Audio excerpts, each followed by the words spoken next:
Shalom bagi setiap saudara sekalian. Coba kasih salam kita kanan kiri dan katakan Tuhan memberkati. Silakan duduk kembali Bapak Ibu sekalian.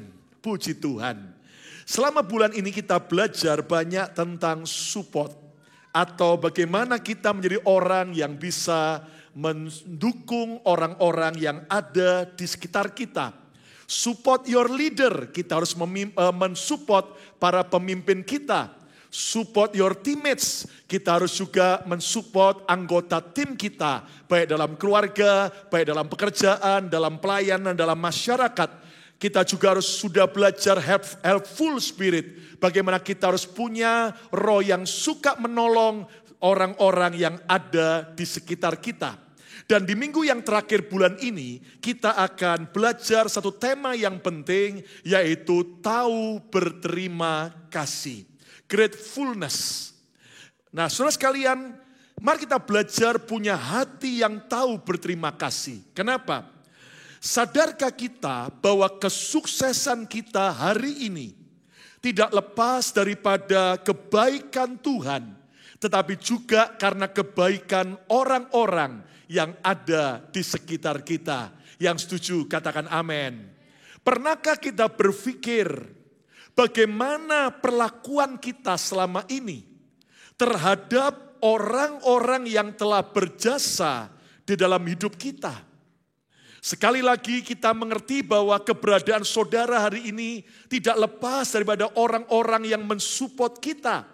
Baik itu orang tua kita, baik itu mungkin pasangan kita, suami atau istri kita, bahkan anak-anak kita, dan juga penolong kita, lalu juga mungkin para mentor dalam hidup kita, dan juga pemimpin rohani, mungkin juga anggota tim, dan juga adalah anak buah setiap kita. Tahukah Anda bahwa kita bisa sukses selain karena kebaikan Tuhan, tapi karena ada orang-orang yang mensupport kita selama ini. Nah, Raja Salomo yang berhikmat, dia menuliskan sebuah pesan penting mengajar saudara dan saya. Dan dalam hari-hari ini ayat ini berbicara dalam hidup saya. Saya tahu Tuhan mau kita belajar bersama-sama. Lihat sebuah nasihat yang penting dalam Amsal 17 ayat yang ke-13. Kita akan baca bersama-sama satu ayat yang penting ini. Amsal 17 ayat 13, mau baca keras. 2, 3. Siapa membalas kebaikan dengan kejahatan, kejahatan tidak akan menghindar dari rumahnya. Ulangi lagi lebih keras. 2, 3. Siapa membalas kebaikan dengan kejahatan, akibatnya apa? Kejahatan tidak akan menghindar dari rumahnya. Kita sudah mendengar banyak khotbah, balaslah yang jahat dengan baik. Tetapi kita jarang mendengar khotbah, balaslah kebaikan dengan kebaikan. Nah, di sini Salomo mengingatkan kita, siapa yang membalas kebaikan dengan kejahatan, akibatnya kejahatan tidak akan menghindar dari rumahnya. Sebaliknya kalau ayat ini saya putar balik, siapa membalas kebaikan dengan kebaikan, maka kebaikan tidak akan menghindar dari rumahnya. Yang setuju beri tepuk tangan yang meriah bagi Tuhan Yesus. Katakan amin.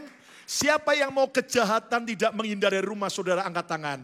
Enggak ada. Siapa mau kebaikan demi kebaikan limpah dalam hidup saudara dan saya. Ayo kita beri tepuk tangan yang meriah bagi Tuhan. Amin. Nah, saya coba pinjam ayat ini dalam NCV version. Dikatakan begini. Whoever give evil in return for good. Siapapun yang membalas baik dengan jahat will always have trouble at home. Orang itu akan selalu mendapat trouble, kesulitan dalam rumahnya, kesulitan dalam hidupnya. Nah, lihat, jangan-jangan selama ini ada kesulitan, tantangan yang tidak kunjung selesai dalam hidup kita. Jangan-jangan karena kita pernah membalas kebaikan orang dengan kejahatan. The Message Bible berkata, those who return evil for good will meet their own evil returning. Lihat bagaimana kalau orang berbuat jahat, maka satu kali kejahatan itu akan akan kembali menimpa dalam hidupnya. Nah, dari ayat ini kita belajar, jangan pernah membalas kebaikan dengan kejahatan. Sebab itu sangat membahayakan diri kita sendiri. Sekali lagi saya berdoa, biar bukan kejahatan yang ada dalam hidup kita, tapi biar kebaikan demi kebaikan limpah atas hidup kita. Katakan amin. Nah, membalas jahat dengan jahat adalah sifat dunia. Betul saudara, lihat orang dunia, lu jahat sama saya mau balas lebih jahat. Nah itu sifat dunia, tetapi membalas kebaikan dengan kejahatan, itulah sifat iblis. Nah Tuhan mau saudara dan saya jangan pernah membalas kebaikan orang dengan kejahatan. Mungkin Anda berkata, Pastor Lukas, mana ada seorang yang pernah membalas baik dengan jahat? Oh banyak sekali. Nah saudara sekalian, Raja Salomo sedang mengajarkan kebenaran ini. Bahwa barang siapa membalas kebaikan dengan kejahatan, maka kejahatan tidak akan pernah berakhir dalam rumahnya. Ternyata kebenaran ini Salomo belajar dari pengalaman orang tuanya sendiri, yaitu Raja Daud. Nah Salomo akhirnya mendengar kisah Raja Daud, dia juga melihat sendiri, maka dia mengambil sebuah kesimpulan apa yang dia sampaikan. Saudara sekalian, ternyata Raja Daud ini seorang raja yang membalas kebaikan anak buahnya dengan kejahatan. Siapa itu? Saudara sekalian, ada seorang prajurit Israel yang tidak terkenal, biasa-biasa saja, yang bernama Uria. Kata bersama saya keras, Uria. Nah Uria ini saudaraku, seorang prajurit Israel yang solid, yang setia kepada Daud, membela kerajaan, bahkan lagi berperang melawan musuh yaitu bangsa Amon. Tetapi ternyata Alkitab mencatat Raja Daud lihat istri Uria, Batsheba yang lagi ditinggal perang. Ternyata akhirnya Batsheba, istri daripada Uria yang setia pada Daud, yang baik, akhirnya justru diambil oleh Daud, Batsheba ini. Dan maaf kata berzinalah Daud dengan Batsheba. Akhirnya Batsheba hamil. Dan ketika tahu bahwa Batsheba hamil, Daud mau cuci tangan. Dengan cara apa? Menyuruh Uria pulang ke rumah. Supaya apa? Tanda kutip, Uria tidur dengan istrinya, hubungan seks. Lalu kemudian dia pikir bahwa istrinya hamil karena Uria. Tapi ternyata Uria pulang kembali ke Yerusalem, tapi Uria setia kawan. Teman-teman saya lagi di medan perang, saya nggak mau bersenang-senang sendiri. Dia akhirnya tidur di istana, di pelataran. Dan Anda tahu sampai akhirnya kemudian Daud menyuruh dia kembali ke medan perang. Tapi dia kirim surat kepada Yoab, panglima perang Israel. Taruh dia Uria di bagian depan, biar dia mati dengan musuh. Dan betul akhirnya Uria mati, lalu Daud mengambil Batsheba menjadi istrinya. Saudara sekalian, sebuah kebaikan yang dibalas dengan kejahatan oleh Raja Daud. Dan lihat apa yang terjadi ketika akhirnya Tuhan melihat itu. Tuhan menyuruh Nabi Nathan menegur Daud. Apa yang disampaikan? Lihat 2 Samuel 12 ayat 9 sampai 10. Mengapa engkau menghina Tuhan dengan melakukan apa yang jahat di matanya? Membalas yang baik dengan jahat. Dan itu jahat di mata Tuhan. Uria orang Het itu kau biarkan ditewaskan dengan pedang. Istrinya Batsheba kau ambil menjadi istrimu. Dan dia sendiri telah kau biarkan dibunuh oleh pedang Bani Amon. Lihat akhirnya saudaraku ayat 10. Ini mengerikan sekali. Oleh sebab itu kata Tuhan melalui Nabi Nathan, pedang tidak akan menyingkir dari keturunanmu sampai selama-lamanya.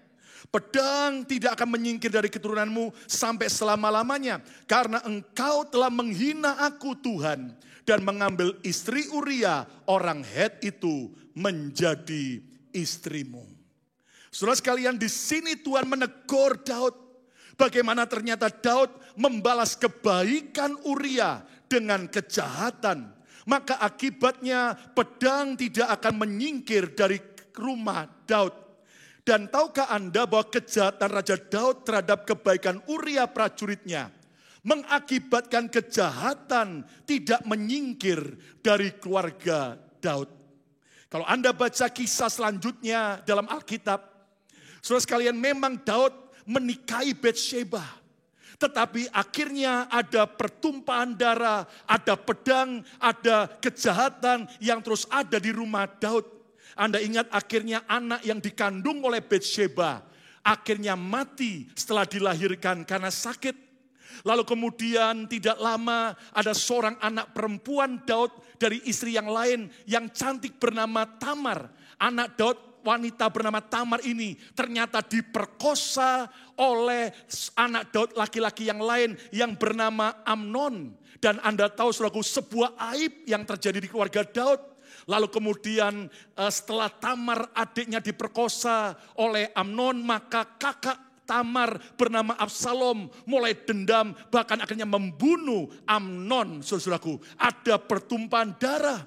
Lalu kemudian akhirnya Absalom mengkudeta kedudukan Raja Daud ayahnya.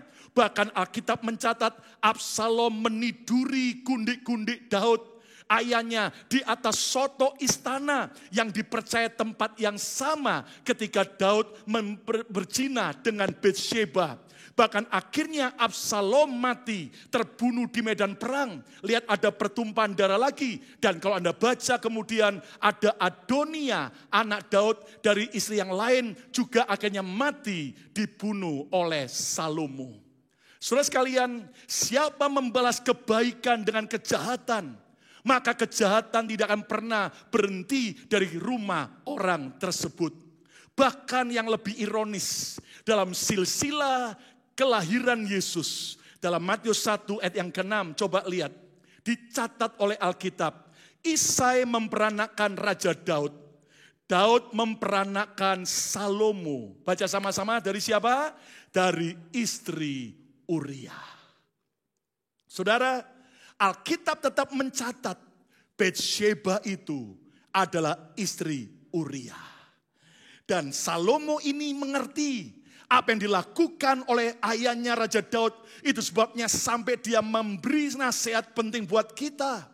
Tahukah Anda kenapa sampai nama Uria tetap disebut sebagai suami daripada Batsheba? Ini membuktikan Tuhan tetap membela Uria.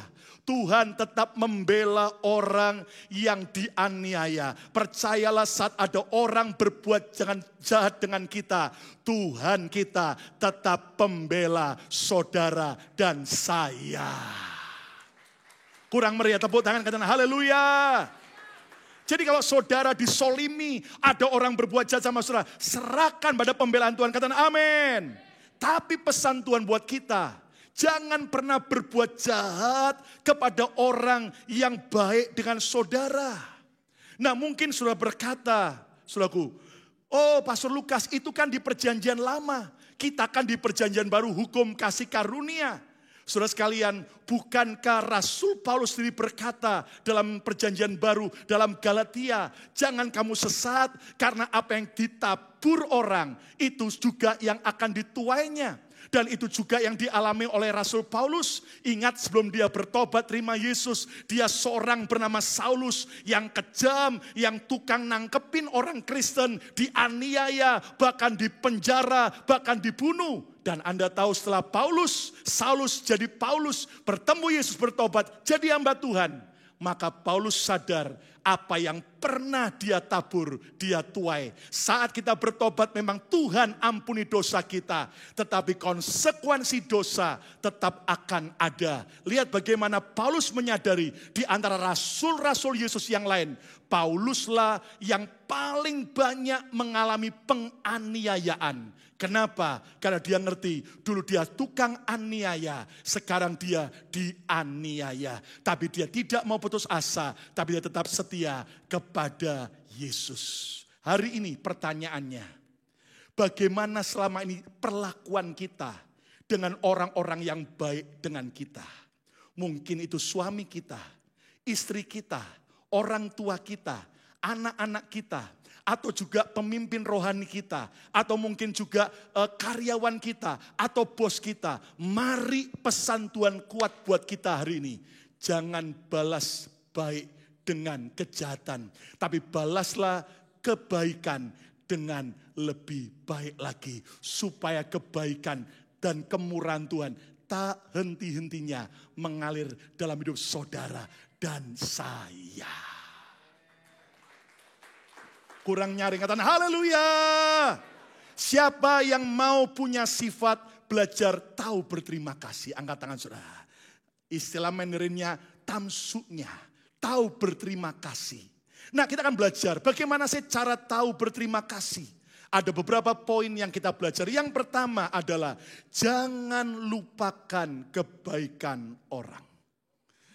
Jangan pernah lupakan kebaikan orang. Kenapa saudara sekalian? Karena Alkitab sudah menubuatkan dalam 2 Timotius 3.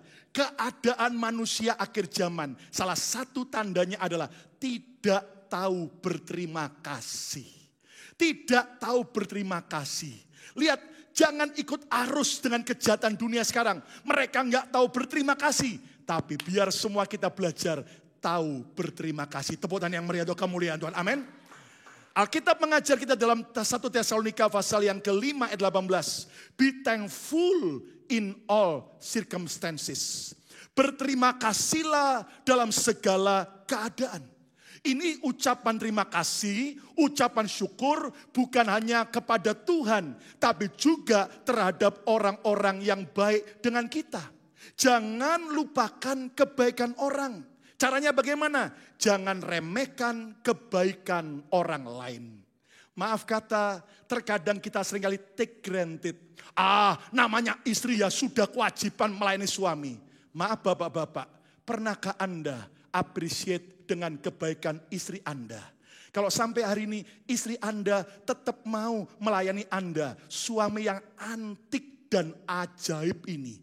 Mari kita bersyukur bagi para istri kita. Si yang tepuk tangan pasti istri-istri, saudaraku. Hai para istri-istri, kalau suami Anda membawa uang gaji mereka, apakah Anda berterima kasih? Jangan bilang, ya sudah kewajiban dong. Mari kita belajar, jangan take granted.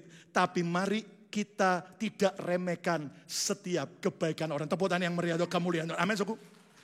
Ukirlah di hati setiap kebaikan orang.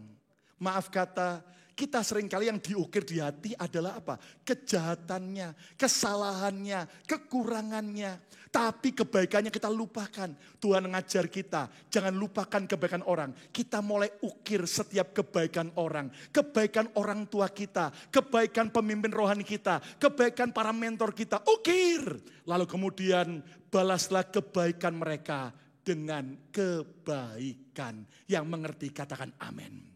Walaupun mereka tidak sempurna, tapi mari balaslah kebaikan mereka dengan kebaikan. Jangan pernah balas dengan kejahatan. Saudara sekalian, di tengah-tengah keadaan manusia yang semakin egois, Tuhan mau menemukan karakter untuk kita selalu mengingat kebaikan orang lain. Tahu berterima kasih. Saudara, ada seorang yang bernama Janis Sinwari. Dia adalah seorang Afghanistan. Dan dia ini bisa berbahasa Inggris. Lalu kemudian, saudaraku, selama perang Amerika mengirim pasukannya ke Afghanistan. Maka, saudaraku, Janis ini menjadi penterjemah. Menolong bagi tentara-tentara Amerika yang tidak bisa berbahasa Afghanistan. Nah, Janis Sinwari ini menolong begitu luar biasa. Bahkan bukan cuma menolong menerjemahkan, tetapi dia menyelamatkan beberapa kali tentara-tentara Amerika yang dalam keadaan sudah nyaris mati. Tetapi Janis menolong dengan luar biasa. Nah, Anda tahu bahwa kan ini dilakukan selama 9 tahun. Bagaimana Janis Sinwari ini, saudaraku, betul-betul menjadi orang yang suka menolong. Nah, saudara, sampai satu kali ketika perang Amerika dengan Afghanistan sudah mulai selesai dan tentara banyak ditarik. Ada satu orang tentara Amerika yang nyaris mati tapi ditolong oleh Janice. Akhirnya orang ini tahu berterima kasih. Dia tahu bahwa Janice di Afghanistan terancam. Akhirnya orang ini, tentara ini, akhirnya menyelamatkan Janice dan keluarganya dengan cara membawanya ke Amerika. Bahkan tentara Amerika ini memperjuangkan agar Janice mendapat kewarganegaraan Amerika.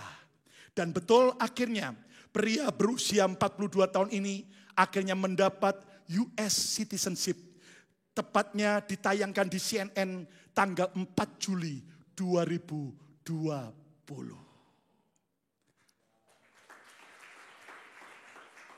Bagi saya Janice adalah orang yang hebat. Tapi bagi saya yang jauh lebih hebat adalah tentara Amerika itu yang tahu berterima kasih. Hari ini mari kita belajar.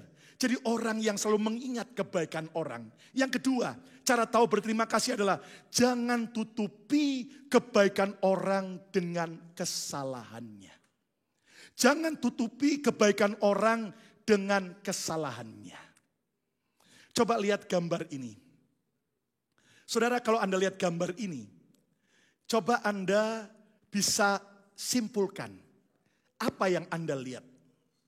Saya percaya sebagian saudara berkata, oh ada 3 titik merah. Enggak salah. Tapi bukankah ini merupakan tanda kita terlatih? Cuman melihat 3 titik merah. Padahal ada putih yang jauh lebih banyak daripada yang merah. Dosa telah membuat manusia untuk gampang melihat selalu yang kurang. Melihat hanya apa yang kurang, yang salah. Tetapi mari biar mulai hari kita belajar melatih diri kita. Bukan melihat hanya titik merahnya. Tapi masih ada putih yang jauh lebih banyak. Mari kita belajar melatih. Tidak lihat kesalahan orang, kejelekan, kekurangannya. Tapi kita melatih diri melihat yang lebih baik, yang baik dari orang tersebut. Yang percaya katakan amin. Roma 4 ayat 7. Berbahagialah orang yang diampuni pelanggaran-pelanggarannya, yang ditutupi dosa-dosanya. Saudara sekalian, saya mau tanya. Saudara, kalau dosa lalu Anda minta ampun sama Tuhan, lalu Tuhan ampuni, bahagia enggak? Bahagia enggak? Wow, sukacita. Siapa yang bersukacita? Dosa kita sudah diampuni Tuhan. Kita beri tepuk tangan yang meriah bagi Tuhan Yesus. Amin. Nah, kalau kita saja berbuat salah, diampuni, senang. Apalagi orang di sekitar kita. Kalau mereka pernah buat salah dan kita mau mengampuni, maka saudara memberi kebahagiaan buat mereka. Saudara sekalian, mari kita belajar jangan tutupi kebaikan orang dengan kesalahannya. Caranya bagaimana? Jangan biarkan satu kesalahan menutupi 100 kebaikan orang. Saudara, seringkali kita cuman lihat satu kesalahannya. Atau mungkin 10 kesalahannya. Ibarat satu dari 3 titik. Padahal masih banyak kebaikannya. Inilah sifat manusia. Iya Pak ya. 100 kebaikan. Begitu ada satu kesalahan. Langsung 100 kebaikan. Semuanya kelihatannya jelek semua. Itu sifat manusia. Tapi sifat anak Tuhan kita semua harus berbeda. Kita harus ampuni dan maklumi kesalahan mereka yang pernah berbuat baik. Walaupun orang tua kita tidak sempurna. Tapi lihatlah ada banyak kebaikan dari orang tua kita. Tepuk tangan yang meriah untuk kemuliaan Tuhan. Amin. Bahkan jangan bertindak jahat terhadap mereka yang pernah berbuat baik. Walaupun mungkin orang-orang yang pernah buat baik dengan kita satu kali menyalahkan. Satu kali mengecewakan kita. Tetap jangan balas kebaikan dengan kejahatan. Saudaraku, satu kali di sebuah kota kecil di Finlandia. Ada seorang penjual daging. Satu pagi waktu dia lagi di tokonya, ada anjing datang. Dan di badan anjing ini ada kantongnya. Lalu kemudian ada tulisan. Tolong berikan 10 buah sosis. Lalu ada uang juga di kantong di atas tubuh anjing itu. Lalu orang ini penjual daging, wow, ini anjing pinter sekali. Lalu uang diambil, 10 sosis diberikan, ditaruh di kantong itu. Lalu anjingnya mulai jalan. Penjual daging ini tertarik. Lalu dia ikuti pelan-pelan anjing itu. Sampai ke halte bus, pemberhentian bus, anjing itu tunggu. Ada bus datang, bukan jurusannya, dia nggak naik. Tapi begitu jurusannya datang, dia naik. Bahkan sudah ada uang disiapkan oleh pemiliknya untuk bayar uang bus. Diambil oleh kondektur. Ini orang ikut naik bus, amati. Anda tahu, sampai tiba tujuan, anjing ini turun. Lalu sampai di depan sebuah rumah. Lalu anjing ini mulai pukul-pukulkan badannya ke pintu. Mendadak pintu dibuka. Lalu orang pemilik anjing ini maki-maki ini anjing. Bahkan ditendang, dipukul, dimarah-marahin. Nah, penjual daging yang lihat itu kaget. Lalu teriak, "Pak, kenapa Bapak pukul dan maki-maki anjing Bapak? Padahal ini anjing pinter, anjing penolong, luar biasa. Saya belum pernah ketemu seperti ini." Lalu kemudian si orang itu berkata, "Apanya yang pinter? Sudah 2 hari ini dia lupa bawa kunci rumah." Saudara, kehebatan anjing itu, kebaikan anjing itu sudah tidak kelihatan semua. Cuma yang dilihat karena dia lupa bawa kunci. Berapa banyak kita dengan pasangan kita begitu. Berapa banyak kita dengan orang di sekitar kita juga begitu. Hanya beberapa kesalahan aja, itu yang selalu diingat. Hari ini, jangan tutupi kebaikan orang hanya dengan kesalahannya. Kalau Tuhan saja ampuni kita, kita juga harus mau mengampuni. Wah, beberapa enak aja. Ayo lebih tepuk tangan, lebih meriah lagi yang setuju kanan. Haleluya. Yang ketiga, yang terakhir, cara tahu berterima kasih. Jangan terlambat berbuat baik. Saudara, gunakan setiap kesempatan untuk kita berbuat baik. Ada banyak orang menyesal setelah terlambat.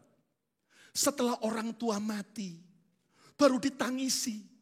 Baru dikasih bakpao. Orang tuanya sudah gak bisa makan bakpao.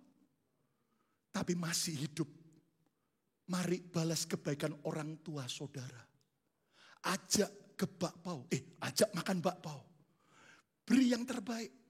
Kadang-kadang kita terlambat berbuat baik. Hai anak muda. Orang tua Anda tidak sempurna. Jangan Anda menyesal ketika Anda akhirnya terlambat. Hari ini, selagi ada kesempatan, kita terus berbuat baik. Tepuk tangan yang meriah untuk kemuliaan Tuhan. Amin. Amsal 11 ayat 17 berkata, sebagai ayat yang terakhir, orang yang murah hati berbuat baik kepada dirinya sendiri. Orang yang murah hati, orang yang tahu berterima kasih, berbuat baik pada dirinya sendiri. Bukan menguntungkan orang lain dulu, menguntungkan dirinya. Tetapi orang yang kejam, menyiksa badannya sendiri. Merugikan dirinya sendiri. Saya coba pinjam dalam The Message Bible. When you are kind to others, you help yourself. Saat kita berbuat baik pada orang lain, terutama pada orang yang juga baik dengan kita. Kita sedang menolong diri kita sendiri.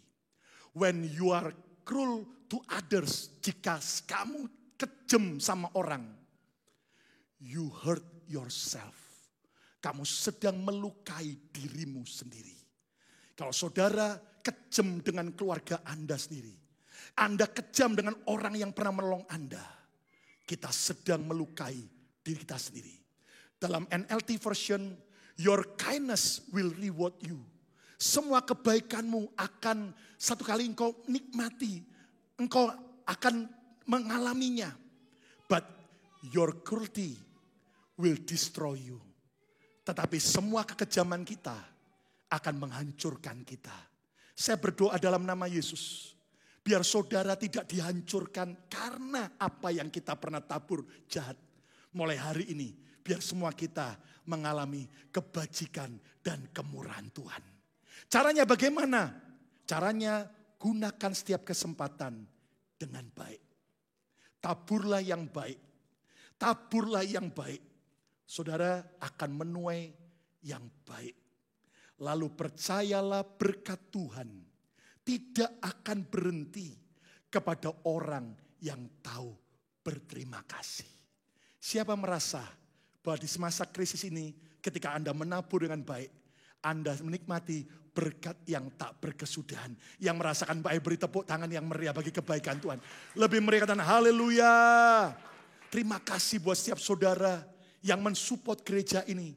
Dan mari kita belajar terus. Untuk apa? Kita tahu berterima kasih. Kesimpulannya, jadilah orang yang tahu berterima kasih terhadap mereka yang telah berjasa dalam hidup kita. Kenapa? Ketika kita berbuat baik dengan orang yang baik, maka kebaikan tidak akan pernah berhenti dari hidup kita. Nah, bagaimana cara tahu berterima kasih? Yang pertama, jangan lupakan kebaikan orang. Saudara, mari terus ingat, ukir di hati. Walaupun mungkin hari ini dia tidak sempurna, tapi minimal orang ini pernah nolong saya. Oh, bagaimanapun juga dia nggak sempurna, tapi dia adalah istri yang terbaik yang Tuhan beri. Mari kita belajar. Yang kedua, jangan tutupi kebaikan orang dengan kesalahannya. Jangan sampai cuma 10 kesalahan, maka 100 bahkan 1000 kebaikannya semua ikut salah semua. Hari ini kita harus tahu berterima kasih. Dan yang ketiga, jangan terlambat berbuat baik. Selagi ada kesempatan, berbuatlah baik. Balaslah yang baik dengan baik. Maka kebaikan demi kebaikan tak akan pernah berhenti dalam hidup kita. Tepuk tangan yang meriah untuk kemuliaan nama Tuhan. Lebih meriah katakan haleluya. Saudara, saya saksikan dalam hidup saya. Seringkali saya kagum dengan apa yang Tuhan kerjakan. Ketika ada orang-orang yang akhirnya berkorban bagi Tuhan, mensupport gereja ini.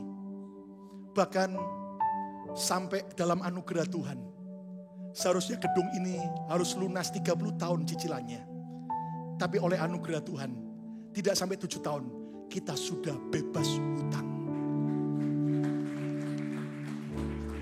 Saudara tahu kenapa Tuhan beri kemurahan demikian ajaib? Selain karena kebaikan Tuhan, tapi karena kita terus menabur. Saudara, itu sebabnya hari-hari ini, setiap hari Kamis, waktu kita beri makan buat orang-orang yang membutuhkan, kita membagi sembako. Ada satu passion yang menggairahkan hidup saya. Anda tahu kenapa?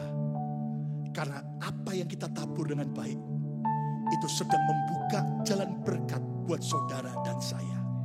Sebaliknya saat ada orang yang kita buat jahat, itu nutup pintu berkat kita sendiri. Saya berdoa dalam nama Yesus, pintu berkat terbuka buat kita semua. Karena kita tahu berterima kasih. Siapa mau tahu berterima kasih? Kita beri tepuk tangan bagi Tuhan Yesus. Ayo berdiri bersama.